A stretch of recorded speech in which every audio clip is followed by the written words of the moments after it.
Notre terre, la voici. Vous la connaissez bien sûr, mais savez-vous seulement où se trouve le Nil? Mais oui, vous le savez. C'est un fleuve d'Afrique nord-orientale, c'est le plus long du monde. Il a 6694 mètres, ses eaux touchent 9 pays. Il ne sait jamais quoi prendre dans sa valise car il traverse 6 climats différents.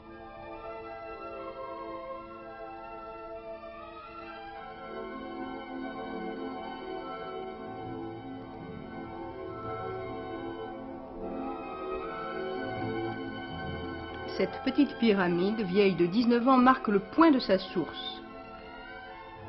C'est sur le Nil que nous allons naviguer plusieurs semaines en compagnie de Jean Laporte, Jacques Blin, John Goddard et André Davy.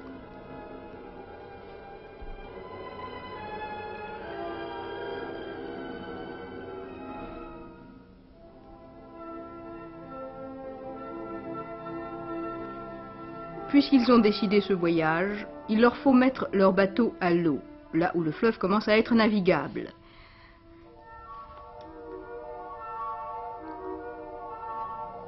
Chacun de ces kayaks biplaces pèse vide 50 kg et peut porter une charge de 250 kg. Ils sont recouverts d'une toile blanche pour éviter la charge des hippopotames pendant la nuit. Ces délicats petits animaux craignent la blancheur.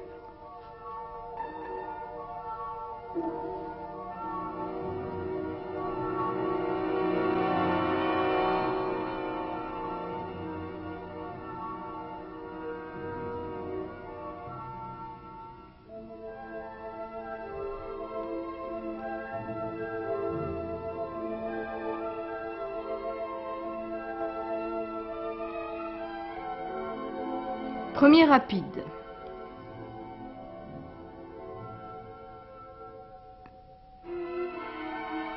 Les kayaks chavirent.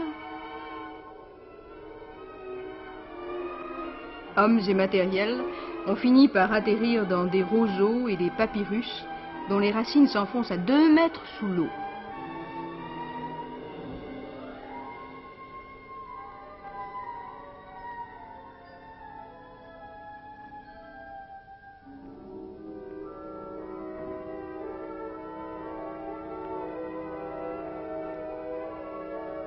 Pour en sortir, ce n'est guère commode.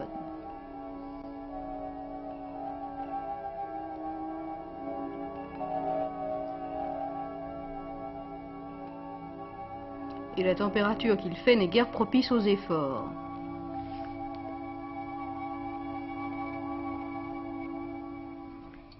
Voilà la vallée de Séleulikis, c'est là que se cache le village des hommes les plus petits du monde, les pygmées.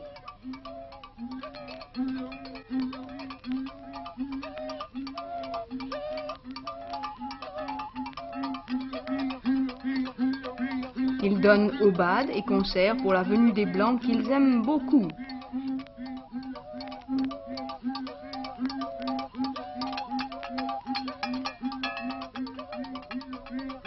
Ils chassent avec des flèches empoisonnées. C'est leur façon de préparer le tir.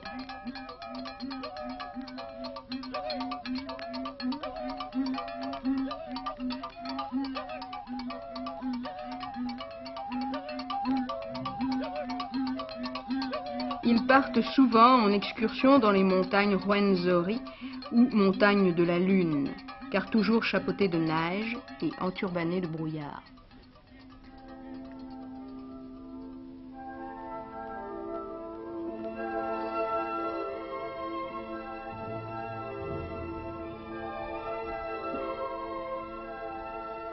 Lac Victoria, égale 100 km, égale 22 jours sans pouvoir se ravitailler. Personne jusqu'à ce jour n'avait frôlé ces eaux.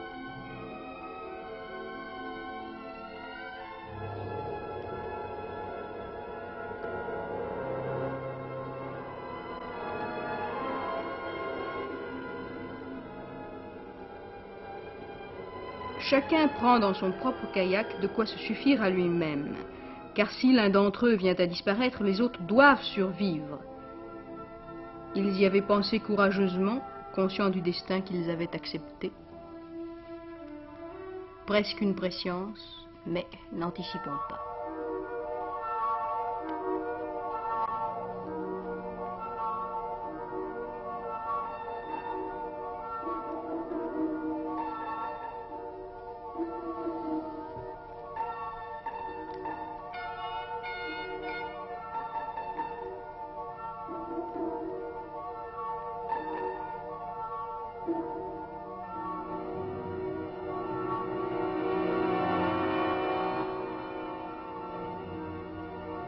Des amis de rencontre. Les Bantous vivent là. Leur vie est simple. Ils ont choisi une région où les choses apparaissent plus logiques. Il fait chaud le jour, mais la nuit, au moins, il fait frais. Regardez ces femmes, drapées dans leurs vêtements, elles évoquent les toiles de Gauguin. Il pleut beaucoup là-bas. Alors les toits sont de chaume, semblables à nos toits normands.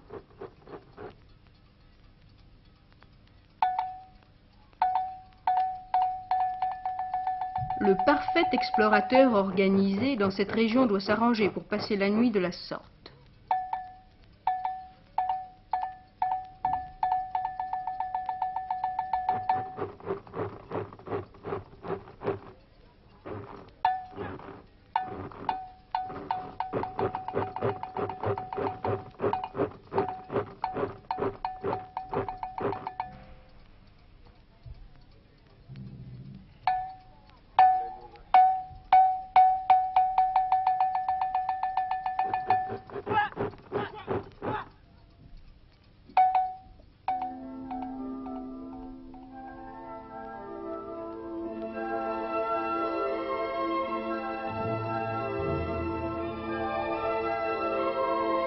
Une moustiquaire épaisse et qui cependant n'arrive pas à étouffer le bruit que font ces horribles bestioles à travers la toile.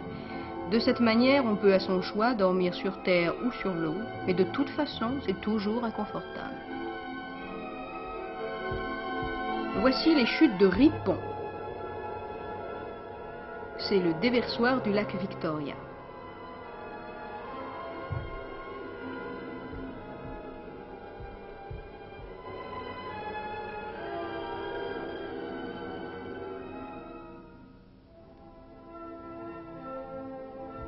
Les kayaks doivent être portés à la main. Quant aux Ougandas, ils pêchent avec des moyens très simples, ficelles, perches et hameçons. Qui n'en a fait autant à 12 ans?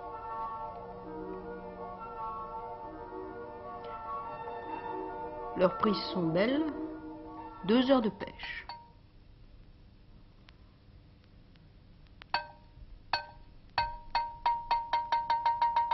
La race aussi est belle. Cet endroit est considéré comme une des sources du Nil. Il est très beau. Ce timbre coûte 20 cents, c'est-à-dire là-bas quelques kilos de bananes.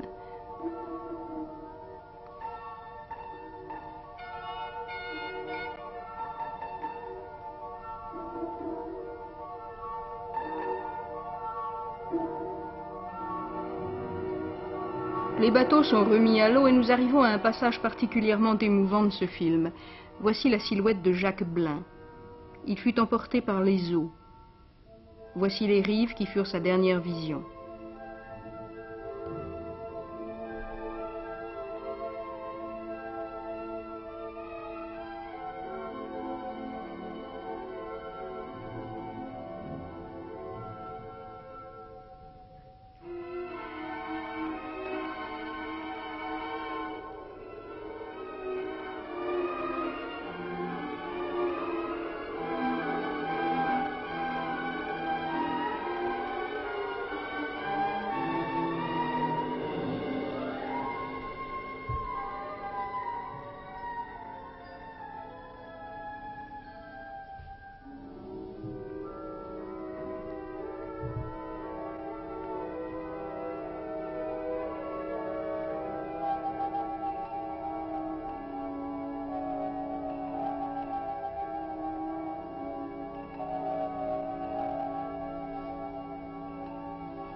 Il accosta ici pour l'ultime fois. Le lendemain, il repartait pour disparaître à jamais. Après plusieurs jours de recherche, même par avion, rien de lui ne fut retrouvé, ni son kayak, ni son matériel. Il est impossible, je crois, à l'homme de s'enfoncer plus définitivement dans la mort et de laisser derrière lui une telle incertitude.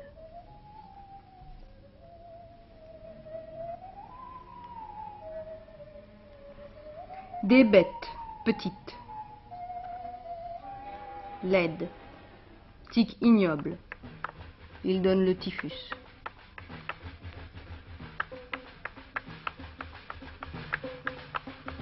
Des mygales et autres araignées, fort connues là-bas.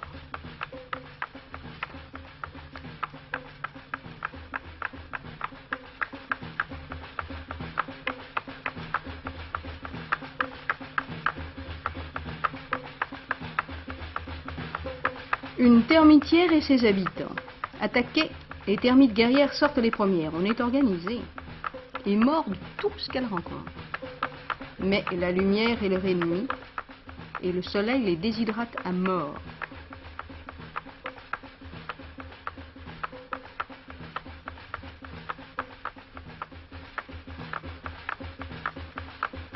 Ici, c'est la loi de la jungle. À peine mortes, elles sont la proie des fourmis.